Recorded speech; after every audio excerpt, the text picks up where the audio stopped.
Hello student. आज की class में आप लोगों को फिजिक्स का मैकेनिक्स सेक्शन के बारे में बताया जाएगा।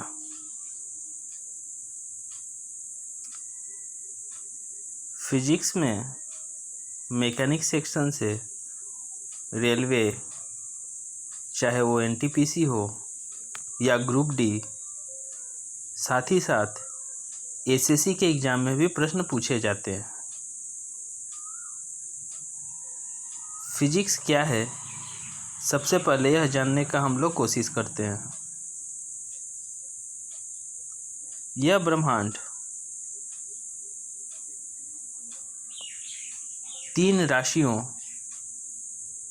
या क्वांटिटी से बना है।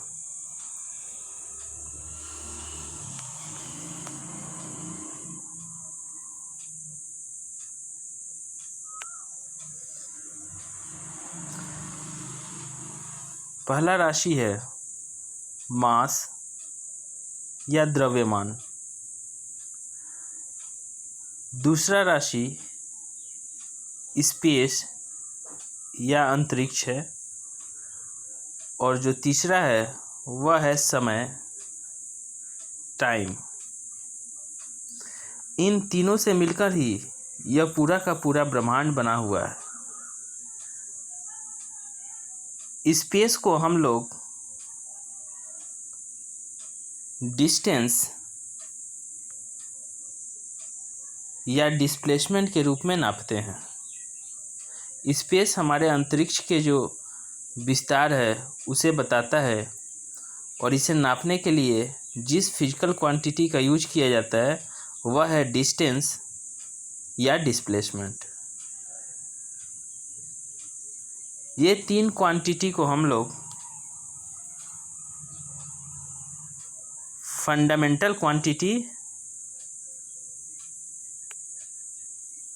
कहते हैं, क्योंकि ये तीनों राशि किसी भी अन्य राशि से नहीं निर्मित होते हैं, बल्कि पूर्णतः स्वतंत्र हैं।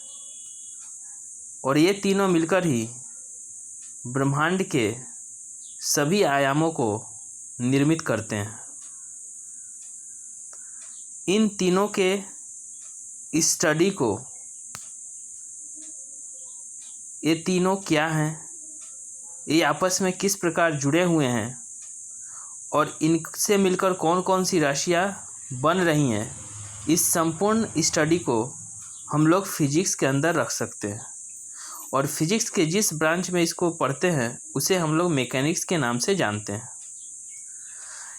ये तीनों फंडामेंटल राशि एक दूसरे के साथ मिलकर अन्य राशियों को निर्मित करती हैं। इनसे बनने वाले राशि को हम लोग डिराइव्ड व्युत्पन्न राशि के नाम से जानते हैं। तो फिजिक्स में कौन कौन सी राशि डिराइव्ड राशि हैं, आइए जानने का कोशिश करें। तो इसके अंदर में जो आता है, पहला स्पीड और वेलोसिटी। देखिए, स्पीड और वेलोसिटी दोनों सेम होता है, बस अंतर इतना है कि स्पीड में किसी प्रकार का दिशा या डायरेक्शन नहीं होता है, जबकि वेलोसिटी में एक प्रकार का दिशा या डायरेक्शन होता है। इसके आगे चलते हैं तो हमें मिल रहा है acceleration, retardation, momentum, force, work, energy, power और प्रेशर। तो इन राशियों के आगे चलकर हम लोग जानेंगे और पढ़ेंगे। सबसे पहले हम लोग यह जान लें कि फिजिकल क्वांटिटी अथवा भौतिक राशि क्या होती है। फिजिकल क्वांटिटी जो लिखा हुआ है यहाँ पर कैन बी मेजर्ड, जिसे मापा तौला जा सके, वह भौतिक राशि कही जाती है। तो अगर आपसे पूछा जाए कि फिजिकल क्वांटिटी किसे कहते हैं, जिसे मापा तौला जा सके, दैट कैन बी मेजर्ड। इस भौतिक राशि को या फिजिकल क्वांटिटी को हम लोग दो भागों में बांट सकते हैं। पहला है स्केलर, अदिश राशि, वह भौतिक राशि जिसमें सिर्फ मैग्नीट्यूड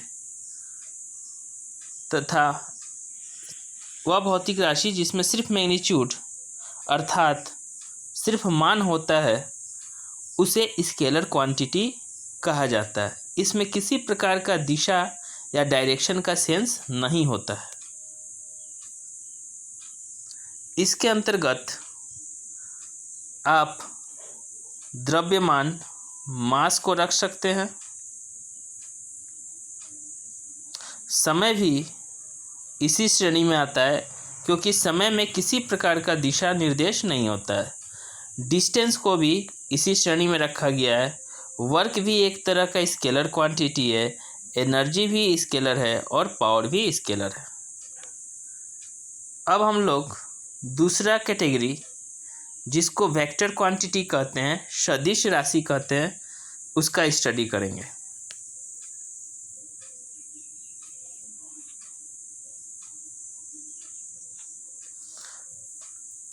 वेक्टर क्वांटिटी या सदिश राशि। देखिए, वेक्टर क्वांटिटी वह भौतिक राशि या फिजिकल क्वांटिटी है जिसमें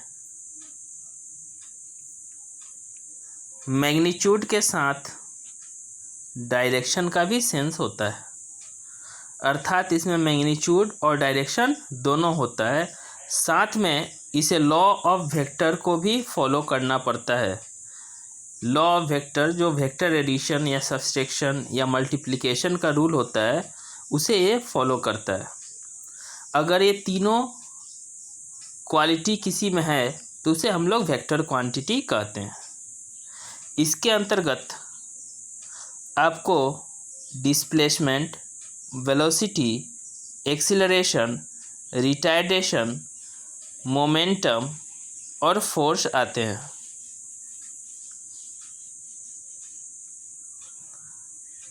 वेक्टर क्वांटिटी से जुड़ा एक कॉन्ट्राडिक्शन है जिसे हम लोग समझने का कोशिश करते हैं। एक ऐसा फिजिकल क्वांटिटी है जिसमें मैग्नीट्यूड और डायरेक्शन दोनों होता है, वह है इलेक्ट्रिसिटी।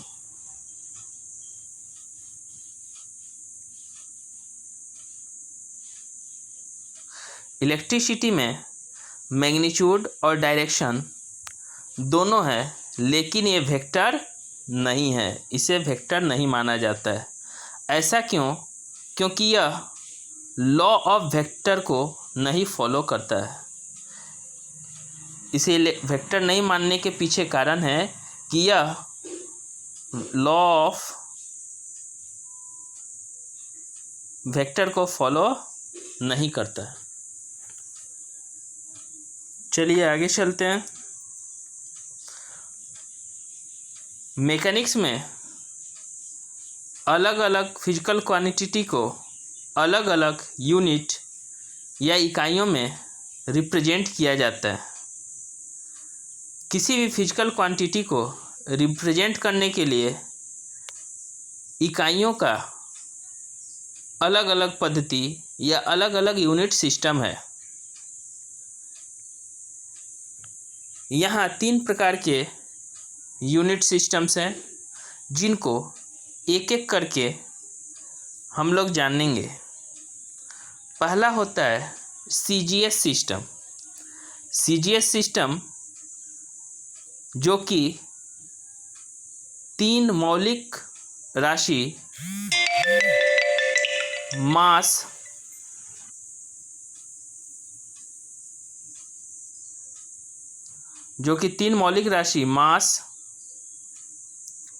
डिस्टेंस और डिस्प्लेसमेंट जो कि स्पेस को रिप्रेजेंट करते हैं, और टाइम को रिप्रेजेंट करने का एक सिस्टम है। तो सीजीएस सिस्टम में सी जो है सेंटीमीटर के लिए आता है, यह मास को रिप्रेजेंट करता है। सी जो है सेंटीमीटर के लिए आता है और यह डिस्टेंस को रिप्रेजेंट करता है। जी ग्राम के लिए आता है और यह मास को रिप्रेजेंट करता है। एस सेकंड के लिए आता है और यह टाइम को रिप्रेजेंट करता है। इसी प्रकार हमारा जो एम के सिस्टम है, इसमें एम मीटर के लिए आता है, के केजी के लिए आता है, एस सेकंड के लिए आता है। एम के सिस्टम बाद में चलकर एसआई सिस्टम के नाम से जाने जाने लगा और आज इसे पूरे दुनिया में एसआई सिस्टम के नाम से ही जाना जाता है, जिसका फुल फॉर्म होता है इंटरनेशनल स्टैंडर्ड। देखिए, एसआई सिस्टम में मास, डिस्टेंस और टाइम के अलावा कुछ और भी फंडामेंटल यूनिट्स को ऐड कर लिया गया और एमकेएस का जो एक्सटेंडेड रूप हुआ या एडवांस फॉर्म जो बना वो हो गया एसआई।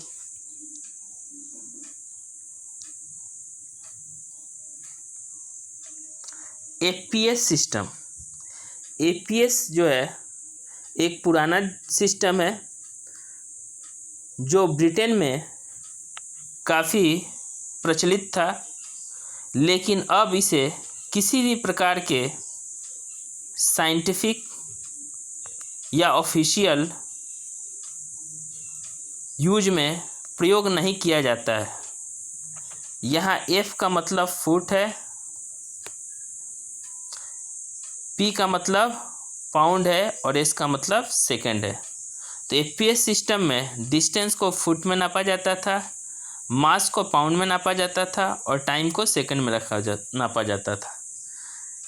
अगर ध्यान से देखते हैं तो हम लोग को यह देखने को मिला कि तीनों सिस्टम में जो टाइम का यूनिट है वह एक ही है, वह है सेकंड है।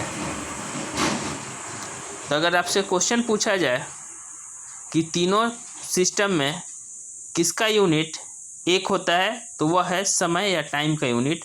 हर एक सिस्टम में वह सेकंड ही होता है। और याद रखिएगा, फिजिक्स में टाइम हमेशा सेकंड में रखा जाता है, इसीलिए किसी भी फिजिक्स के न्यूमेरिकल को बनाते समय हमेशा टाइम को आपको सेकंड में ही रखना होगा।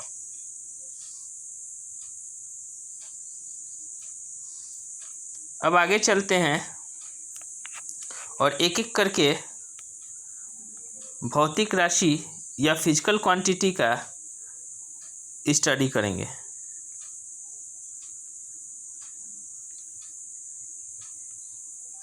सबसे पहले मास, जिसको स्मॉल एम से रिप्रेजेंट किया जाता है और ये किसी वस्तु में लगे पदार्थ की मात्रा को बताता है। It is total quantity of material in A object. Distance को हम लोग डी से लिखते हैं, डिस्प्लेसमेंट को एस से लिखते हैं। डिस्प्लेसमेंट एक तरह का वेक्टर क्वांटिटी है जिसमें डायरेक्शन का सेंस होता है, इसीलिए वेक्टर होने के चलते इस पर हम लोग एरो डाल सकते हैं। किसी भी वेक्टर को रिप्रेजेंट करते समय उसके सिंबल के ऊपर हम लोग एरो डालते हैं। टाइम को टी से रिप्रेजेंट किया जाता है, स्पीड को वी से रिप्रेजेंट किया जाता है, वेलोसिटी को भी वी से रिप्रेजेंट करते हैं और ये वेक्टर है, इसीलिए इसके ऊपर हम लोग एरो पुट कर सकते हैं। एक्सीलरेशन, इसको हम लोग ए से रिप्रेजेंट करते हैं और ये भी वेक्टर है, इसलिए इस पर हम लोग एरो पुट कर सकते हैं। मोमेंटम जो होता है मास इनटू वेलोसिटी होता है। फोर्स को हम लोग एफ से रिप्रेजेंट करते हैं और ये भी एक तरह का वेक्टर ही है। वर्क को W से रिप्रेजेंट करते हैं और ये वेक्टर नहीं है, स्केलर है। पावर को हम लोग P से रिप्रेजेंट करते हैं। प्रेशर को हम लोग रो से रिप्रेजेंट करते हैं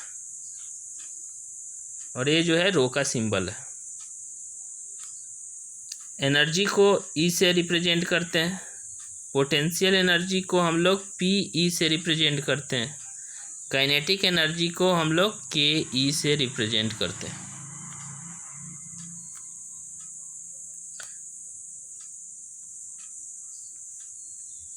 अब एक एक करके हम लोग आगे चलते हैं। सबसे पहले speed. Speed equal to distance by time होता है। इसी तरह वेलोसिटी बराबर डिस्प्लेसमेंट बाई टाइम होता है।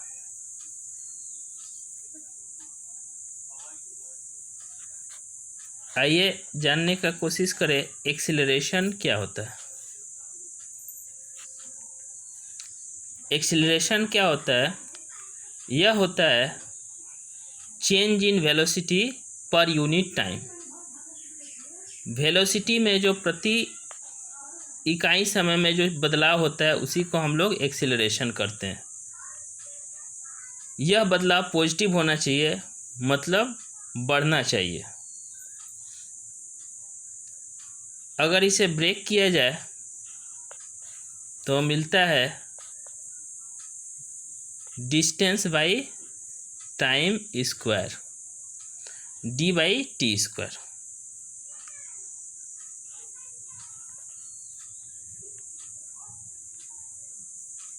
फोर्स क्या होता है?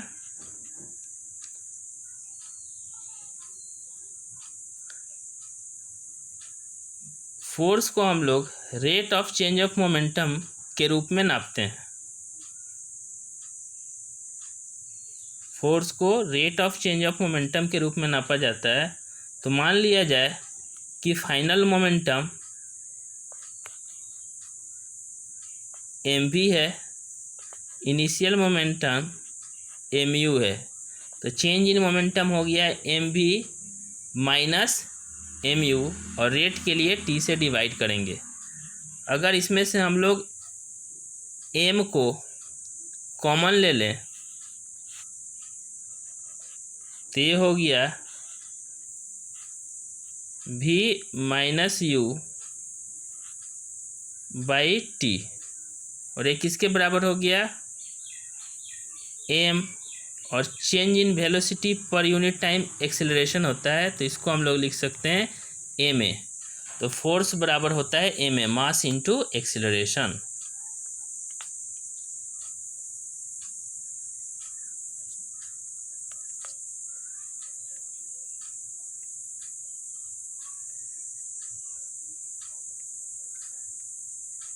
इसी प्रकार पोटेंशियल एनर्जी को अगर हम लोग नापें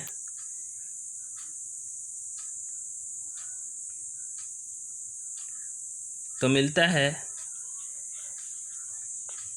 mgh।